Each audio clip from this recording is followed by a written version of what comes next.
सुरेखा अपनी तीसरी भाभी का घर प्रवेश करवा रही थी। अरे भाभी, आ जाए, अंदर आ जाएं आप। भाई भाभी को अंदर ले आए। अरे ये लो सुरेखा, तुम्हारा नेक, तुमने तो मांगा ही नहीं। हाँ भाई, मुझे पता था कि आप बगैर मांगे मुझे दे देंगे। अच्छा चलें, आप जब भाभी को अंदर ले जाएं, वो थक गई होंगी, रेस्ट कर ले। तभी उसका भाई विक्रम कहता है, सुरेखा तुम भी थकी होगी, तुम जाकर रेस्ट कर लो।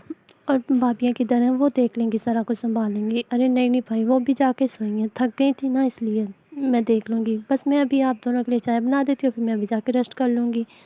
सुरेखा ये सब कुछ कह के अपने कमरे में चली जाती है और वो दोनों अपने कमरे में चले जाते हैं। सुरेखा किचन में जाती है और कुछ देर के बाद उसकी दोनों भाभियाँ भी उठ जाती हैं और वो सुरेखा को आवाज़ लगाती है, सुरेखा मेरे लिए चाय तो बना दो।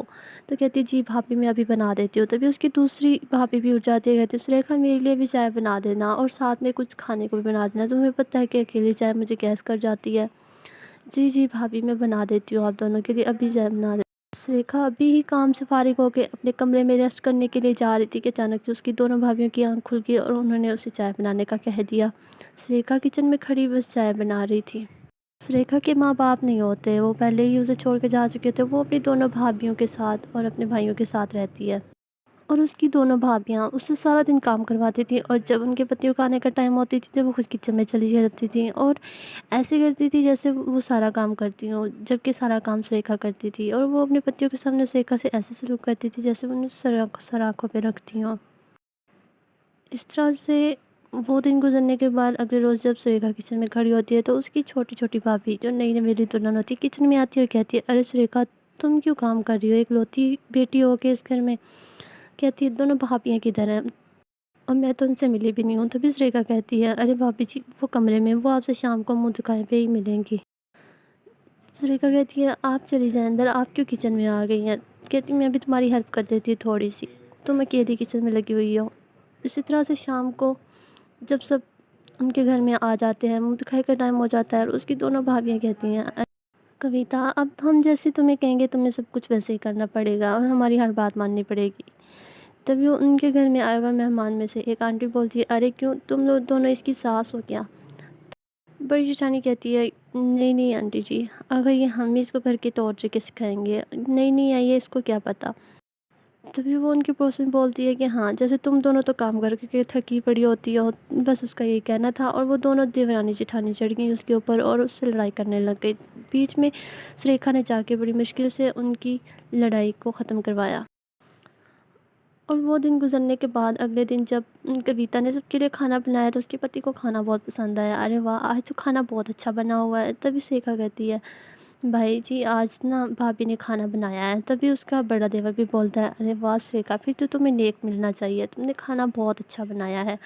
तभी वो अपनी जेब में से कुछ पैसे निकाल कर कविता को दे देता है। तभी उसका दूसरा भाई भी, वो भी कविता को पैसे दे देता है जिससे सुरेखा, उसका भाई और कविता तो बहुत खुश होते हैं। लेकिन दूसरी तरफ उस दोनों देवरानी जेठानी जल भुन जाती हैं और अलग से कमरे में जाके आपस में, और वो कविता को भी अपने कमरे में बुला लेती हैं और कहती हैं, कविता कहती है, जी भाभी आपने मुझे बुलाया। तो वो कहती है, हाँ जी मैंने बुलाया है। तुम्हें क्या ज़रूरत है किचन में जाके इतना सारा काम करने, सुरेखा है ना, वो काम देख लेगी सारा। अरे भाभी वो अकेली कैसे काम सारा संभालेगी। अरे तुम्हें नहीं पता, उसे काम करने दिया करो। और एक तो वैसे उसकी शक्ल सूरत इतनी अच्छी नहीं है, इस तरह से हम उसको चाहते हैं कि वो घर के सारे काम सीख ले, कम से कम उसकी शादी तो हो जाए।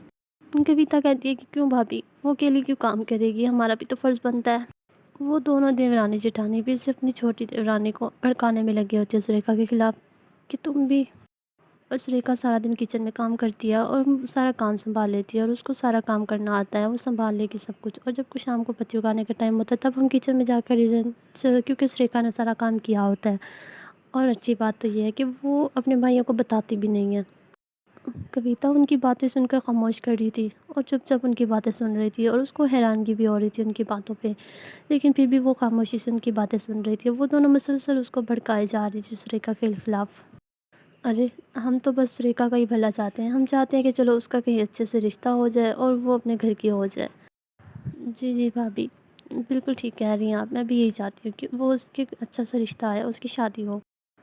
कुछ देर के बाद कविता अपने कमरे में चली जाती है और कमरे में जाकर दरवाज़ा बंद कर देती है और वो शाम तक شام تک جب کویتا اپنے کمرے سے باہر نہیں آتی تو وہ دونوں دیورانی جیٹھانی بہت خوش ہوتی ہیں کہ کویتا نے ان کی بات مان لی ہے۔ اس طرح سے کچھ دن گزرنے کے بعد جب کویتا کے ماں باپ اس کے گھر آتے ہیں تبھی اس کی بڑی جیٹھانی سریکھا کو آواز دیتی ہے کہ پانی لے آؤ مہمانوں کے لیے۔ تبھی کویتا کہتی ہے ارے بھابھی وہ نہیں پانی لے کے گی، پانی میں خود لے آتی ہوں، کیونکہ آج وہ میرے لیے نہیں آئے بلکہ سریکھا کے لیے ہی آئے ہیں۔ اتنے میں ان کے پتی بھی گھر پہ آ جاتے ہیں اور تینوں بھائی گھر آ جاتے ہیں، ان کے مہمان بھی آئے ہوتے ہیں اور ان تینوں کو پہلے ہی کویتا نے سارا کچھ بتایا ہوتا ہے رشتے کے لیے۔ تبھی اس کا بڑا بھائی کہتے ہیں ہم تو اپنی بیٹی کے لیے بالکل ایسا ہی رشتہ ڈھونڈ رہے تھے۔ تبھی کویتا اپنے گھر والوں سے سریکھا کو ملواتی ہے اور کہتی ہے یہ ہے سریکھا اور یہ بہت ہی خوبصورت اور اتنی ہی اندر سے بھی خوبصورت ہے، دل کی بھی بہت صاف ہے اور گھر میں بھی بہت گھنی ہے۔ اس کے بھائی کو سریکھا پسند آ جاتی ہے اور سریکھا کو بھی اس کا پریوار پسند آ جاتا ہے اور وہ دونوں بہت خوش ہیں۔ اور دوسری طرف سے دونوں دیورانی جیٹھانی بہت ہی جلد بھن جاتی ہیں اور ان کو تو یہ ٹینشن ہوتی ہے کہ اب گھر کے کام کون کرے گا۔ اس طرح سے سریکھا کا رشتہ ہو جاتا ہے اور وہ سب بہت خوش ہونے لگ جاتے ہیں۔ سریکھا بھی بہت خوش ہوتی ہے اور کچھ دنوں کے بعد سریکھا کی شادی ہو جاتی ہے۔